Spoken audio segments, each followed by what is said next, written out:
Quando você está entrando numa área, quando você está migrando de papel, e quando você tem responsabilidades com a sua casa, com a sua família, com seu pai, com a sua mãe, com o seu companheiro, sua companheira, filho, filha, não dá tempo de você arriscar muito. Você tem que chegar de forma certeira, entender que esse é o caminho e é só você seguir esse caminho.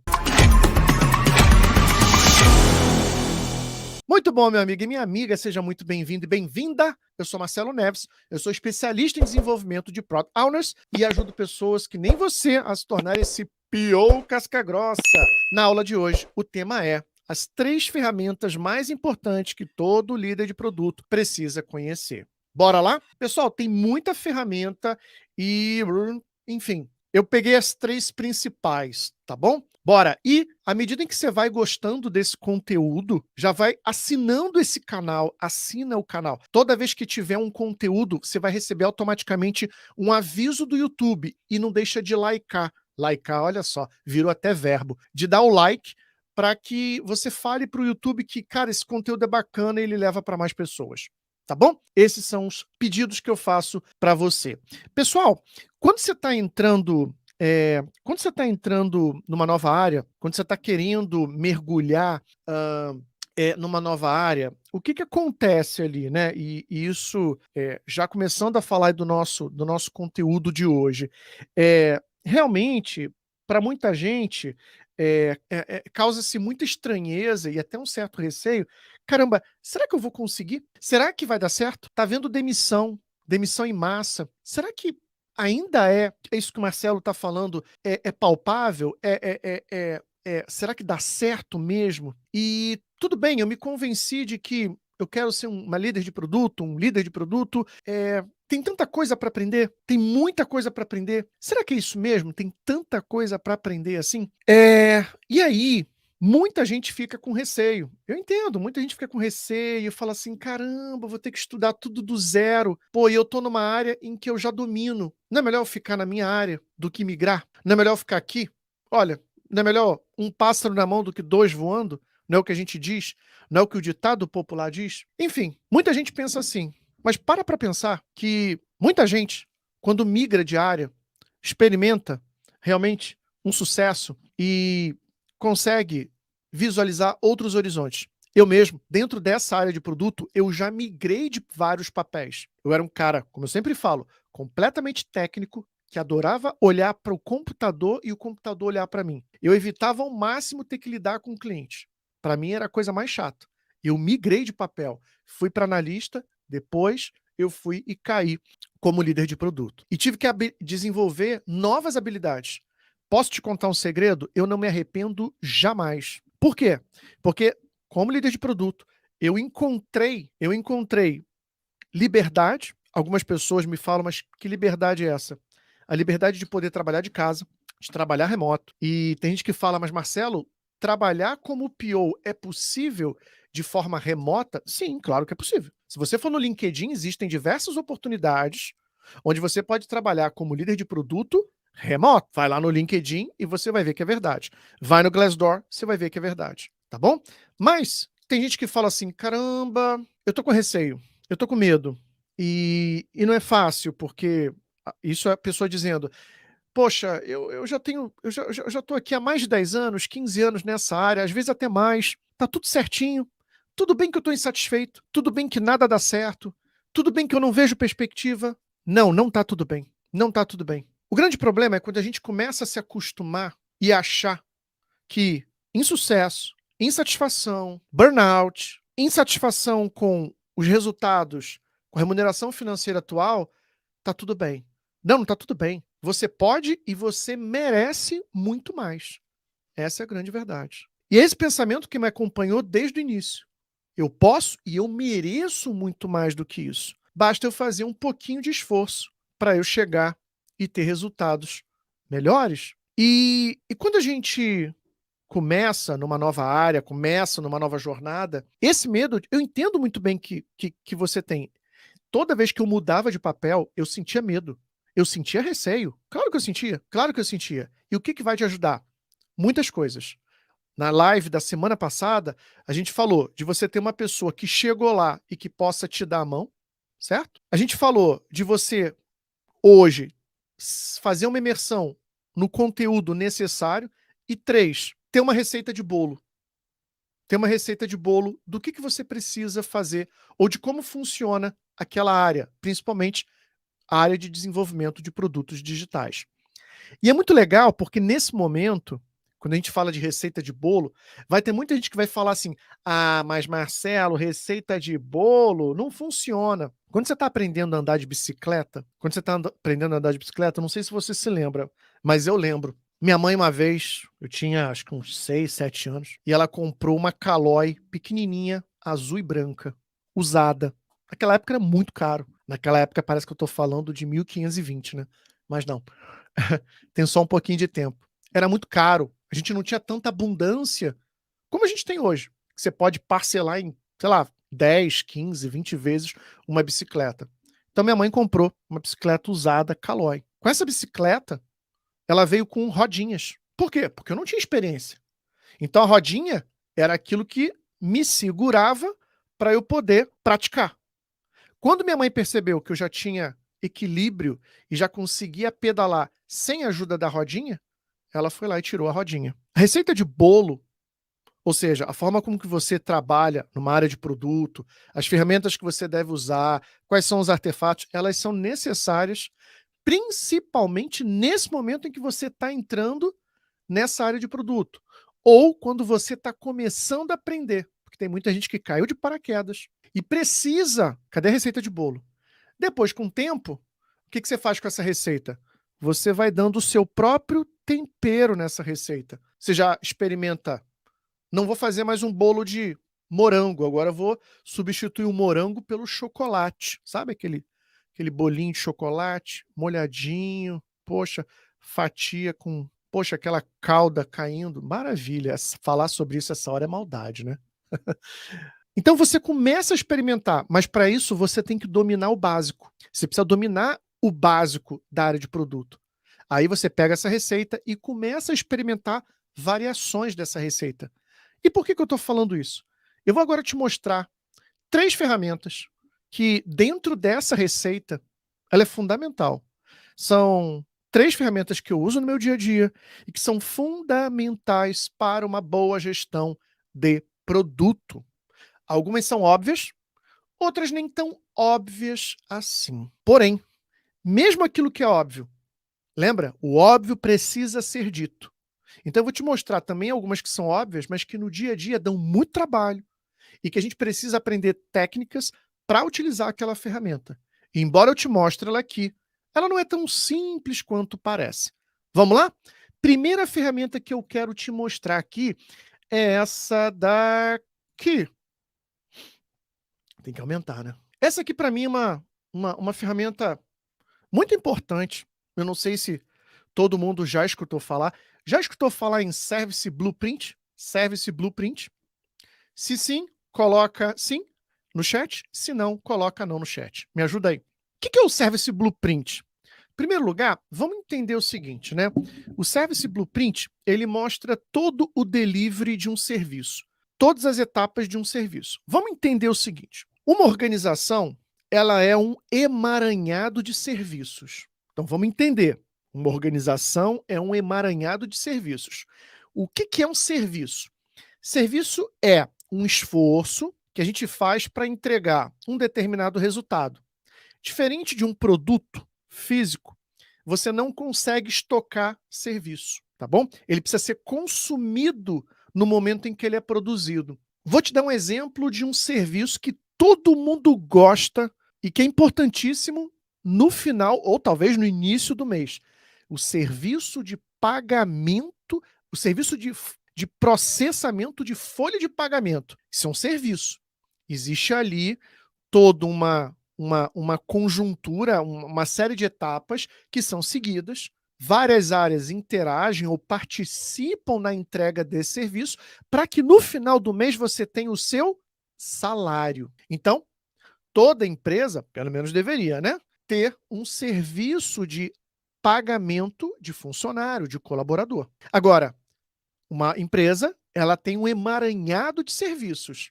tá bom? E aí, olha o que que essa ferramenta, ela ajuda a gente a entender. Olha o que que ela ajuda a gente a entender. O Service Blueprint, em primeiro lugar, primeiro a gente mapeia as ações do nosso cliente, são esses azuizinhos aqui em cima. Talvez, azulzinho, o que que a gente tem? A gente tem as ações do cliente. E a gente descreve as ações do cliente como uma jornada para que ele possa executar um determinado objetivo. Então presta atenção nisso aqui. O Service Blueprint, ele é orientado à jornada do usuário, mas a gente não para aqui. Em função dessa jornada, a gente começa a botar, tá vendo aqui, ó, front stage? Essas caixinhas verdes, na verdade ou a gente geralmente usa os processos de front stage, ou seja, aqueles processos organizacionais que o cliente tem acesso direto, de cara, de imediato. É aquele processo que existe um contato do meu usuário, do meu cliente, com ele. Vamos supor que eu estou mapeando aqui um serviço, que é o serviço de efetuar matrícula do aluno de uma grande instituição de ensino. Então eu tenho ali, vamos supor, uma caixinha azul, em que a caixinha é consultar, vamos supor, uma ação, consultar disciplinas disponíveis para fazer aquela matrícula. Eu vou ter ali no meu front stage, na minha caixinha, um processo, uma atividade que vai entregar para esse meu aluno quais são as disciplinas que ele tem disponíveis. Depois, a gente tem aqui em laranja, tá vendo aqui, ó, backstage, são os processos que acontecem no backstage de uma empresa, de um negócio, da companhia, e que suportam toda aquela jornada do meu aluno, do meu cliente. Agora, uma coisa importante você dizer, uma coisa importante de ser dito aqui para você. Por que que a gente começa com a jornada do usuário? Por quê? Porque a gente quer sempre melhorar o quê, pessoal? O produto de software? Não. Você quer melhorar a infraestrutura da empresa? Também não. Claro que isso é bom, melhorar o produto, melhorar a infra da empresa, melhorar os processos, mas o nosso objetivo final é sempre fazer o quê? Melhorar a experiência do nosso cliente ao consumir um serviço que a gente entrega. Então, olha o exemplo aqui. Nós temos um serviço que é matricular o nosso aluno. Esse aluno, ele tem uma jornada no qual ele se matricula, efetiva a sua matrícula. E aí, a gente mapeou as ações dele, identificou os processos de front e de back, e mais para trás, a gente tem vários outros elementos que a gente pode trazer nesse Service Blueprint. Vou comentar somente alguns para a gente não ficar aqui a noite inteira. Mas, por exemplo, a gente pode criar uma raia ali para mostrar qual é a solução, o produto que hoje suporta o processo, os processos de backstage, os processos de front stage, e geralmente a gente coloca uma raia para dizer o seguinte: nessa etapa, suportada por esse processo de front, por esse processo de backstage, nós identificamos as seguintes oportunidades: melhorar o processo, dar treinamento para o atendente, melhorar o produto digital que aquele nosso cliente consome. Então, o que que eu quero mostrar para você com essa ferramenta que, embora possa parecer simples, ela tem um poder tremendo para você entender o quê? O serviço de ponta a ponta, tudo aquilo que existe na companhia, no negócio, na organização para suportar a entrega daquele serviço e como que aquele produto digital que você vai liderar enquanto líder de produto, como que ele se conecta com o cliente e com o negócio. Faz sentido isso para você, pessoal? Se faz sentido isso para você, se você curtiu essa ferramenta aí, dá um like aí nessa aula, dá um like para eu saber que você, cara, curtiu pra caramba essa ferramenta aqui e que Cara, isso aqui eu tenho que aprender. Dá um like aí no vídeo, nessa aula. Se você está aí no YouTube, se você está no LinkedIn, faz isso. Seja generosa, seja generoso, retribua, só se você curtiu essa ferramenta, tá bom? Então dá o like aí só para eu saber, tá bom? Então, Service Blueprint serve para a gente mapear os serviços de ponta a ponta, entendendo tudo que está envolvido na entrega daquele serviço e focado sempre na jornada do nosso cliente. Tem gente que fala assim, mas Marcelo, isso aí me lembra um pouquinho mapeamento de processos. Sim, claro que a gente tem mapeamento de processo, só que a gente tem aqui uma diferença tremenda. Quem trabalhou com gestão de processos, olha eu levantando a mão aqui, sabe muito bem que o foco era o quê? A eficiência operacional. Lembra disso? Era você melhorar as operações do negócio. Só que aqui, o que nós temos aqui? O foco é você melhorar a experiência de quem? De quem? Do usuário que usa o seu produto digital. E vou indicar um livro fantástico para você aprender Service Blueprint. Tá preparado aí? Preparado? Esse livro aqui, cara. Deixa eu só mostrar no Insta. Vou mostrar aqui no Insta. Primeiro, é esse livro, dá print aí, para quem está no Insta, dá print. E para você que está aqui, dá o print aí, não sei se vai sair, não sei se vai ficar muito desfocado. Esse livro aqui, tá vendo aqui? Gente, isto é design de serviço na prática. Embora esse livro fale muito sobre design de serviço, dá ideias de workshops, esse livro é uma tremenda mão da roda para líderes de produto. Curtiu essa dica? Dá like aí na live. Legal? Dá like. Isso aqui faz a diferença. Esse livro é muito legal. Esse livro aqui é muito legal. Isto é design de serviço na prática. Tem toda uma disciplina de design de serviço, só que os conceitos ajudam muito a gente para liderar produtos digitais. Curtiu? Tá bom? Legal? Outra ferramenta que de cara ela parece simples. Todo mundo fala, Marcelo, Roadmap eu já conheço. Sim, pequeno gafanhoto, mas calma lá. Como é que todo mundo faz roadmap? Todo mundo, em grande maioria, faz roadmap orientado à entrega. Release 1 ou versão 1. Vou entregar isso e aquilo. E aí fica aquela briga, porque quem tem crachá mais pesado geralmente garante o quê? Aquilo que quer entregar. Já escutou aquela frase? Farinha pouca, meu pirão primeiro? Então, a tendência é sempre as pessoas brigarem para botar as funcionalidades que lhes interessam. Só que um líder de produto não pode trabalhar dessa maneira. Construir um roadmap orientado a metas, objetivos de negócio. Então, o que eu estou mostrando aqui para você? Roadmap do produto. Isso aqui é uma ideia do Roman Pichler, que é um autor que eu gosto muito. Não que a gente vá sempre usar dessa maneira, mas isso aqui tem uns elementos muito interessantes na ideia do Roman Pichler, tá? Roman Pichler fala muito disso, a Teresa Torres também fala muito sobre isso. Como que seria esse roadmap? A gente tem elementos aqui fundamentais. Primeiro, tem ali quando que a gente vai lançar, o nome da versão. Eu gosto muito de, quando a gente está lançando versão de produto, né? Não botar aquela coisa fria, versão 1.0, versão 3.0. Pô, vamos ser criativas, né? Vamos usar a criatividade, né? Alguém sabe, já percebeu quais são as versões do Android as versões do Android, acho que a versão do Android, a versão do Android que o Google libera? Gingerbread, Lollipop, não, como é que é? Gingerbread, é nome de doce. É nome de doce. Então tem sempre uns nomes legais.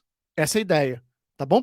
Eu trabalhei numa empresa onde a gente botava nome de montanha, porque era o grande desafio fazer entrega daquele produto. Então a gente utilizava Kit Kat da vida, exatamente, é nome de doce. Isso aí mesmo, Ariston e Robson. Depois, a gente identifica o que, pessoal?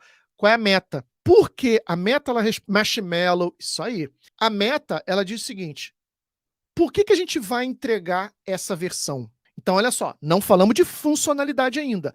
Por que a gente vai entregar essa versão? Ah, a gente vai entregar essa versão porque a gente quer bater essa meta.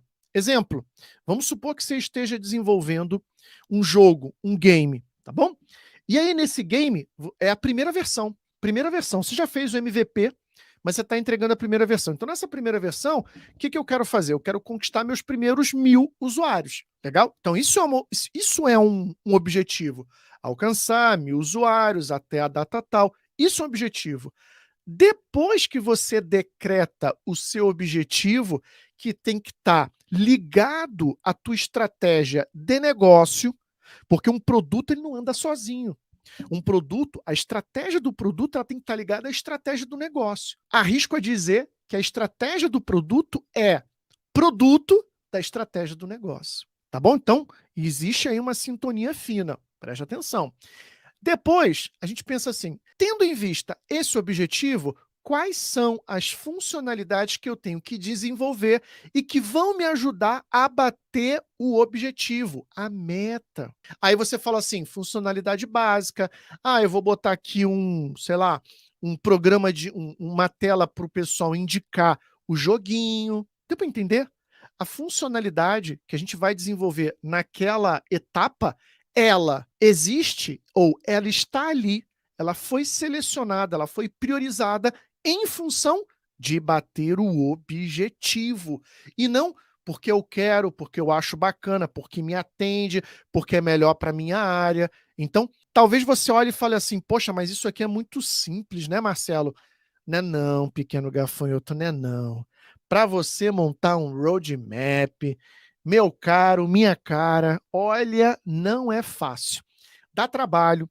Não é o trabalho de um homem só.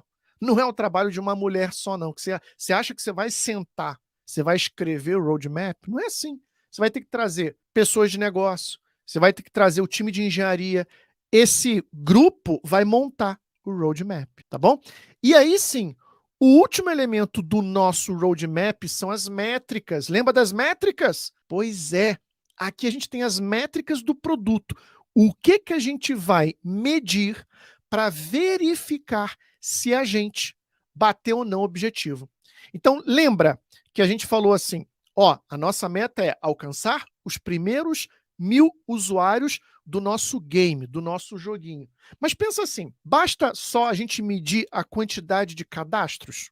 O que vocês acham? Será que sim ou será que não? E se a pessoa se cadastrou e nunca nem jogou o joguinho, a gente vai contar esse cara? Ah, não, Marcelo, então a gente precisa de uma outra métrica. A gente vai ter uma métrica que é a quantidade de cadastros mais quantidade de cadastros e quantidade de tempo que a pessoa gastou jogando. Ah, então já são duas métricas. Quantidade de tempo utilizando o produto e quantidade de cadastros. Então, essas são duas métricas que a gente pode começar a medir para analisar, para verificar se a gente bateu a meta. Faz sentido isso que eu estou falando para vocês? Se sim, que bom. Caso não, fica tranquilo, mas quantidade de partidas, pode ser, Robson. Olha aí, o Robson deu uma ideia muito boa. Pode ser que a gente, em vez de quantidade de tempo, pode ser que a gente mensure quantidade de partidas. Então, vamos supor, olha, a gente vai contar quantidade de cadastros, vamos supor, 1000, desde que essas pessoas tenham jogado pelo menos 10 vezes. Aí a gente pode dizer que esse cara realmente jogou, utilizou o nosso produto, que é um game, e experimentou ali. Faz todo sentido. Deu para perceber que como que a gente seleciona ou escolhe as métricas de produto? Primeiro, tem um porquê. O que você quer responder com a métrica? No nosso caso aqui, a gente quer descobrir se a gente bateu ou não a meta. Qual é a meta? Alcançar 1000 usuários num período X. Deu para entender? Então, nosso roadmap, ele é estruturado dessa maneira. A gente tem um time frame, o nome da versão, a meta, o objetivo de negócio, as funcionalidades e as métricas que a gente vai utilizar para mensurar se a gente bateu ou não aquela meta. E por último, e não menos importante, eu não poderia deixar de falar, de mostrar para você o backlog do produto. Como não? Eu não poderia falar sobre backlog do produto, né? O backlog do produto é a ferramenta que talvez você mais vá utilizar em conjunto com o roadmap. Então, o roadmap, junto com o backlog, são as tuas. Eu diria que, enquanto que um é espada, a outra é o teu escudo protetor. Deu para entender? Um é espada, o outro é o teu escudo. Então são as duas ferramentas do guerreiro, da guerreira, do líder de produto, da líder de produto. Backlog, aqui tem um exemplo. A gente tem os itens, tem a estimativa ali de tempo e tem as prioridades. Só que quando a gente fala de backlog, a gente tem que pensar da seguinte maneira. Nosso backlog, a gente estrutura ele da seguinte maneira: épicos, funcionalidades e histórias de usuário. Qual é a utilidade? Por que a gente particiona, cria o backlog dessa maneira? Por que a gente faz isso? Por que a gente divide o nosso backlog em épicos, funcionalidades e histórias? Porque o épico, ele é apenas um olhar para o backlog do ponto de vista de negócio. E geralmente, quando a gente reporta a evolução do desenvolvimento do produto, a gente utiliza os épicos, que levam ali em torno de meses para serem desenvolvidos. Depois, a gente decompõe esse mesmo épico em funcionalidades, que é o quê? É o olhar sobre o produto que levam algumas semanas. E o que são as histórias? São apenas maneiras da gente quebrar, decompor, fatiar as funcionalidades. Qual é a utilidade das histórias? É a gente trabalhar com esse elemento no time, no operacional. Por quê? Porque quando a gente vai desenvolver o produto, a gente não entrega um épico para o time. A gente entrega até uma funcionalidade, mas muitas das vezes a gente precisa particionar isso em partezinhas mais simples para ter mais facilidade de comunicar aquilo que precisa ser feito. Legal? Se está curtindo essa live, não esquece, dá like, assina o canal para você ser avisado das próximas lives. Isso é fundamental, porque eu não vou ter como avisar todo mundo. Se você assina o canal, você automaticamente recebe um e-mail. Você recebe um e-mail e quando começa uma live com muito conteúdo aqui, tá bom?